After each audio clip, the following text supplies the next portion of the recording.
Hello, another philosophy time, Chef Daddy 9000, and some more from Chapter 3 of Raising Good Humans by Hunter Clarke-Fields. The Self-Compassion Cure. Imagine if, instead of self-shaming, we could offer ourselves the kindness and understanding of a good friend. How might that change things? Research is showing that this approach helps us grow and learn from our mistakes better than the old paradigm of condemnation.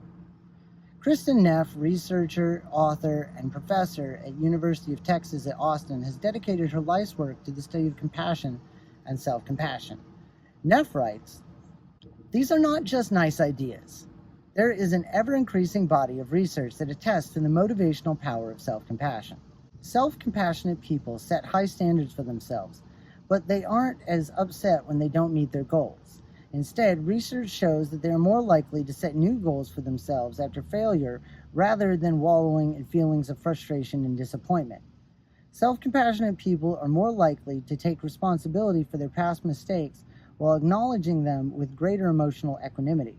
Research also shows that self-compassion helps people engage in healthy behaviors like sticking to their weight loss goals, exercising, quitting smoking, and seeking medical care when needed." How to talk to yourself.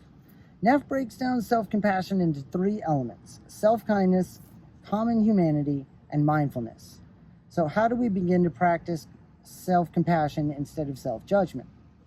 We can start by noticing and interrupting our negative self-talk.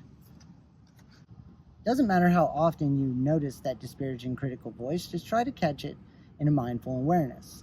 As soon as you catch it, you might say to yourself, "Hello, old pattern." Doing this, you interrupt the old unhealthy habit. This pattern of negative self-talk may have been something you've unconsciously practiced for years, so it's likely to be quite strong and tenacious. It's not likely that you'll get rid of the critical mind, but you can create a new pattern. That's the gift of neuroplasticity, or the ability for your brain to grow and change. What you practice grows stronger. Self-kindness. What will you say to your best friend in a moment like Holly's shower incident? Probably something like, "You're not a terrible mom, you felt threatened and you reacted, you're a good person." That's exactly how I want you to practice changing your inner dialogue. Instead of indulging in the harsh inner critic, find truthful, kind words that soothe your frayed nervous system. Think helping instead of shaming. Talk to yourself as you would your best friend.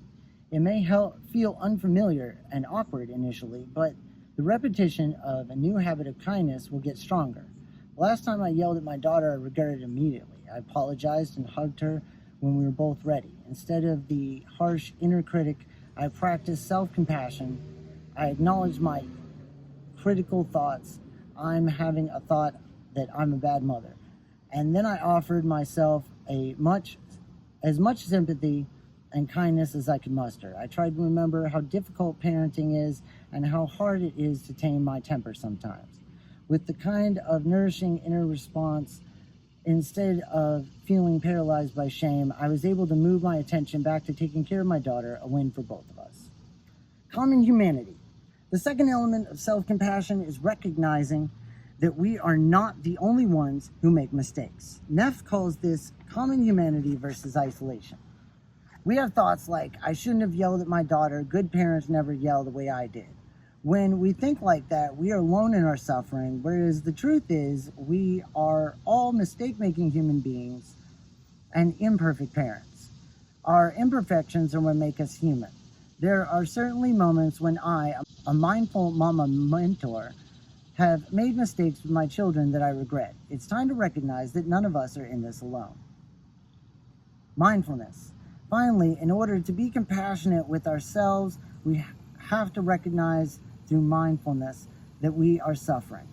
We must practice noticing thoughts that arise and remain objective about them.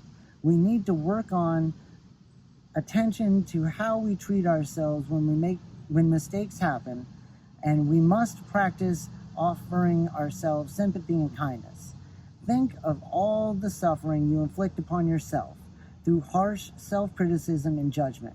Once you practice these thoughts, you can choose another way, offering yourself compassion and kindness when you don't meet your standards.